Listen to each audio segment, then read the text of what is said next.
සිංහල විෂය නිර්දේශයට අදාළව සාහිත්‍ය කොටසේ තියෙන ප්‍රධාන විෂය කොටස් දෙකක්. පුරාතන ගද්‍ය සහ පුරාතන පද්‍ය කියලා කියන්නේ.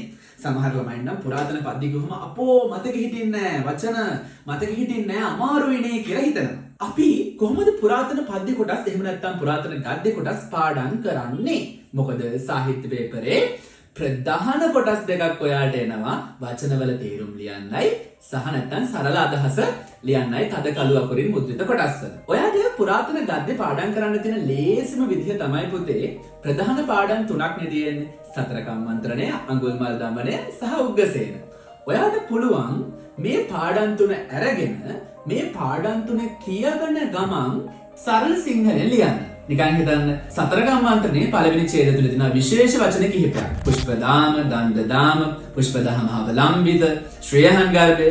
ඒ වචන ටික අපේ සාරාංශය ඇතුළට දාලා අපි පළවෙනි ඡේදය නැවත ලියනවා අපේ භාෂාවෙන්. හරි. කේවත්ත බමුණා උදේ පාන්දරම නැගිට තමන්ගේ ශ්‍රේයහන් ගර්භයේ දෙස බැලුවේය.